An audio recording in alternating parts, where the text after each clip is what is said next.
तीन सासों की एक बहू। बलविंदर की पहली बीवी को बच्चा ना होने के कारण वो दूसरी शादी करता है, लेकिन जब दूसरी शादी से भी बच्चा नहीं होता तो वो तीसरी शादी करता है, और तीसरी शादी करने के बाद भी जब उसे संतान का सुख प्राप्त नहीं होता तो वो डॉक्टर को दिखाता है। और फिर बलविंदर जी, दोष आपकी बीवियों में नहीं, आप में है। आप में ही कुछ मेडिकल रीजंस की कमियां हैं जिनके कारण आप कभी भी किसी बच्चे के बाप नहीं बन सकते। अरे बाप रे, ये तो घोर समस्या हो गई। एक बच्चे का बाप बनने का मेरा सपना था और आज वही चूर चूर हो गया। तीन बीवियों में पहली बीवी इंद्राणी, दूसरी बीवी सुधा और तीसरी बीवी कलावती। मुझे एक माँ बनने का सौभाग्य प्राप्त करना है। मुझे भी, इसीलिए तो मैंने शादी की थी।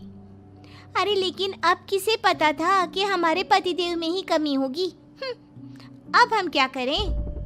हम एक बच्चे को गोद लेते हैं। तीनों एक बेटे को गोद लेते हैं जिसका नाम प्रमोद रखा जाता है। 20 साल बाद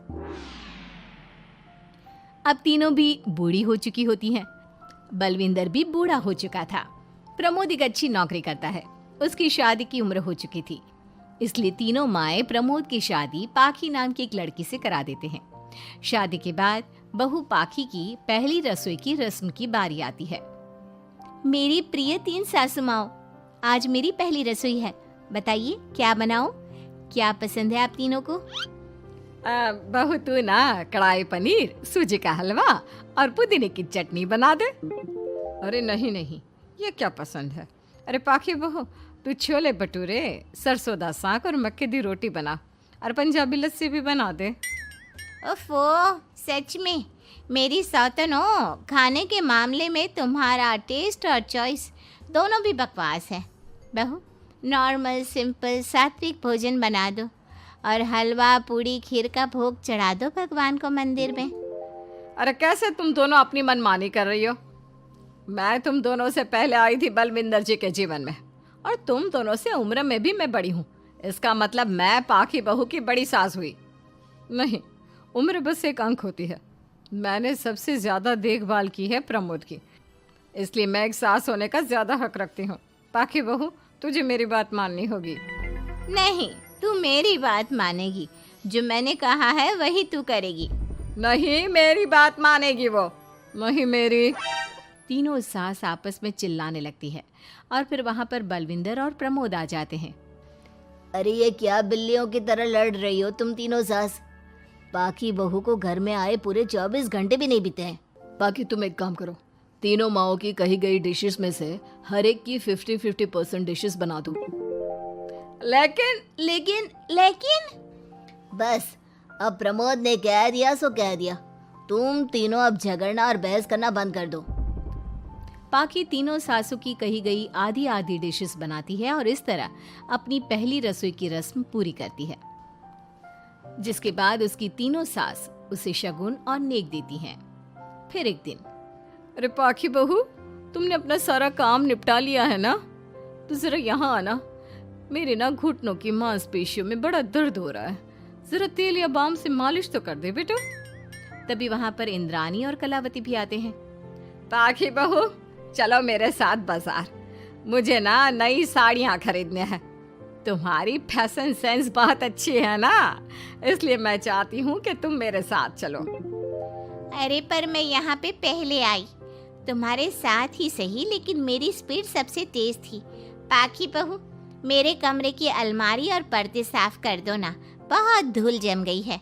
मुझे खांसी भी आ रही है। अरे ऐसे कैसे तुम दोनों मेरी बहू को अपने साथ ले जा सकती हो? सबसे पहले मैंने बहू को कहा है कि वो मेरे घुटनों की मालिश कर दे। अब जाओ, 1 घंटे के बाद अपनी ये फीकी शक्लें लेकर फिर से आना। सुधा मैडम, ज्यादा ना बोलो। पाखी बहू को तुम दोनों से ज्यादा नेक दिया है मैंने, इसलिए पाखी बहू तो मेरा ही काम करेगी।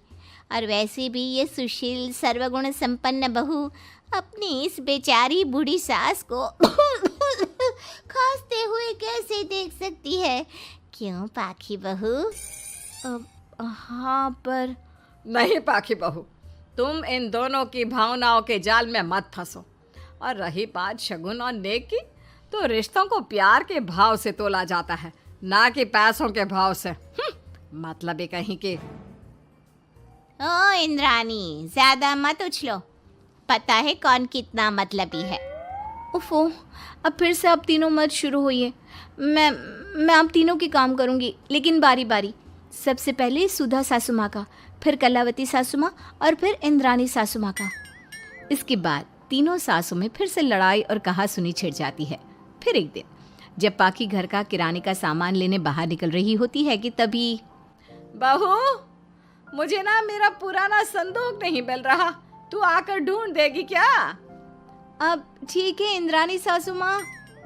पाखी इंद्रानी के कमरे में जा ही रही होती है कि तभी उसे सुधा रोक लेती है, हाथ में खूबसूरत साड़ी लिए। पाखी बहू, ये मेरे ना साड़ी पर पिछली बार अचार गिर गया था, इसे प्लीज अच्छे से धो देना। वो कल शाम को विमला जी के बेटे की शादी में जाना है ना, एक ही बार पहनी है ये साड़ी मैंने। अभी धो देगी तो कल तक अच्छे से सूख जाएगी और कड़क इस्त्री करके मैं तेरा परफ्यूम मार कर शादी में जाऊंगी। हाँ, लेकिन सुधा सासू माँ, उतने में कलावती भी वहाँ पर एक कढ़ाई लेकर आ जाती है। पाखी बहू, ये मैंने कल रात को मेहंदी भिगोई थी लोहे की कढ़ाई में, मेरे बालों में लगा देना बिटिया, तू तो मेरी प्यारी बहू है ना?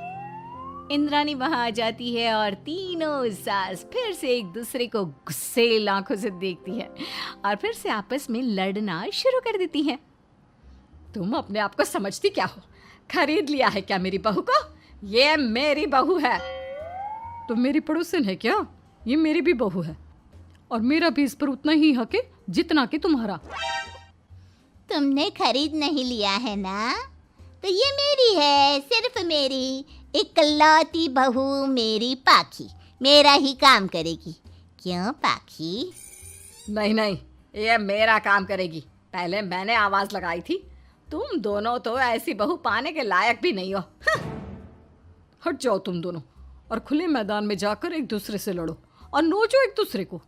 लेकिन पाखी बहू तो सिर्फ मेरी ही सुनेगी और मेरे ही आदेशों का पालन भी करेगी।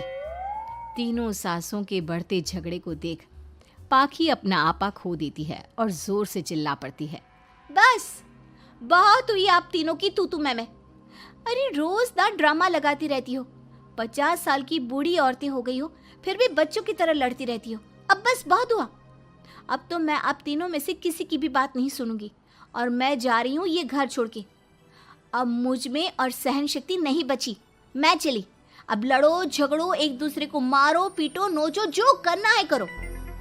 पाखी अपना सूटकेस लेकर घर से बाहर निकलने लगती है। तभी तीनों सास बेहद घबरा जाती हैं और भावुक होकर पाखी से विनती करने लगती है, पाखी बहू, बहू हमें छोड़कर मत जाओ ऐसे। अरे हम तुम्हारे बिना मर जाएंगे। इतने कम समय में ही तुम हम सबकी जीने की वजह बन चुकी हो। माफ कर दो हमें बेटा। हाँ पाखी बहू, हम आइंदा से कभी नहीं लड़ेंगे और हंसी खुशी मिलकर बात करते रहेंगे, वादा करते हैं। हाँ बहू, लेकिन तू मत जा प्लीज, ये घर तेरे बिना सुना सुना हो जाएगा।